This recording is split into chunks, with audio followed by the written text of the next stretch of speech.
Ciao a tutti, bentornati nel canale di Studio 72. Oggi andremo a vedere come realizzare questo panorama circolare su Photoshop. Prima di tutto però vi ricordo di iscrivervi al canale qualora non l'abbiate già fatto ed ora passiamo al nostro tutorial. Prima di tutto prendiamo l'immagine di una città, ad esempio. Io ho preso questa e diciamo che si possono fare in due o tre modi. La prima, molto semplicemente, è tenere l'immagine così com'è. Andiamo su filtro, su distorsione, coordinate polare. Come vedete qui ci dà due opzioni, rettangolare a polare o polare a rettangolare. Noi teniamo rettangolare a polare e facciamo ok. Come vedete ci crea questo panorama circolare con la città all'esterno e il cielo all'interno.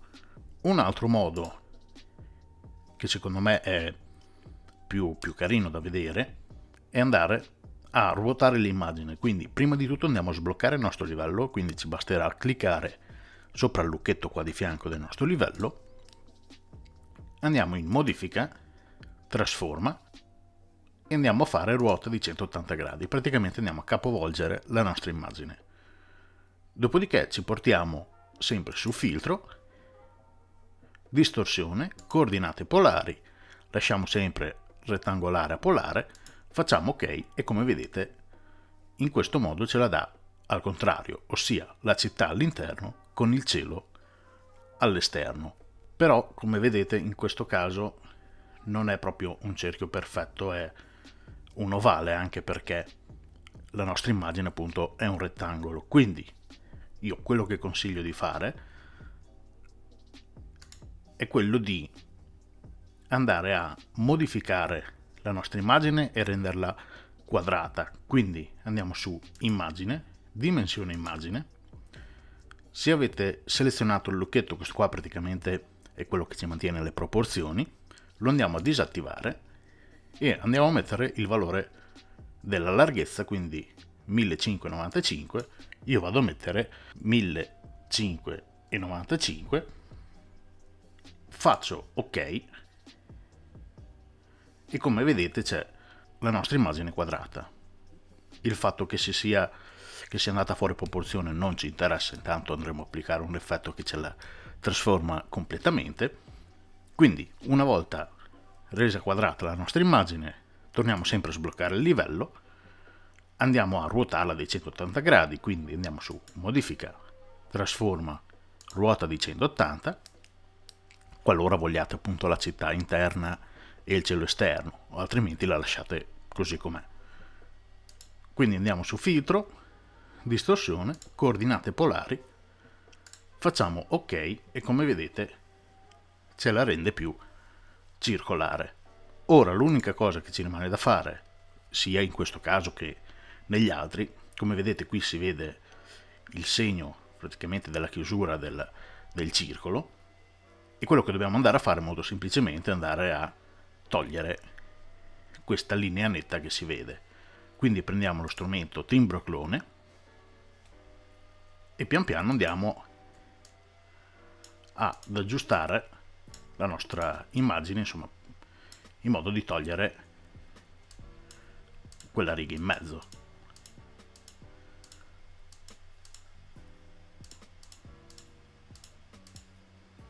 Se volete andare a sfumare un po' basterà andare in opacità, andate a mettere tipo su un 50%, in modo che andate a sfumare leggermente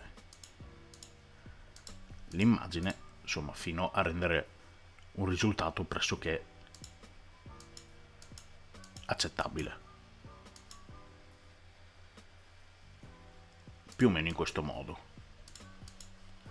Stessa cosa facciamo qui all'interno, andiamo a rimpicciolire un po' il nostro timbro clone, lo torno a mettere al 100% e anche qui andiamo a sistemare in modo da eliminare la riga che si è formata durante appunto l'effetto circolare che siamo andati ad applicargli. Qui dai palazzi non si vede neanche tanto, quindi io lo lascerei così e questo praticamente è il nostro risultato finale. Qualora volessimo andarle a centrare, come vedete non è ben centrato il nostro cerchio, andiamo tramite gli strumenti del righello. Se non avete il righello qui, vi basterà andare in visualizza e mettete i righelli, quindi vi portate al centro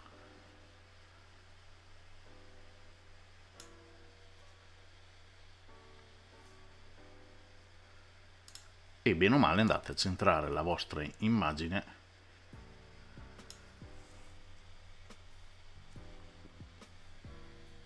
io direi che così bene o male al centro.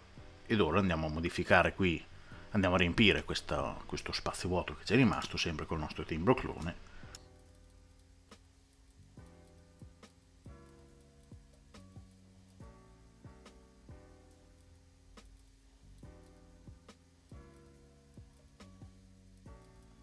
In questo modo.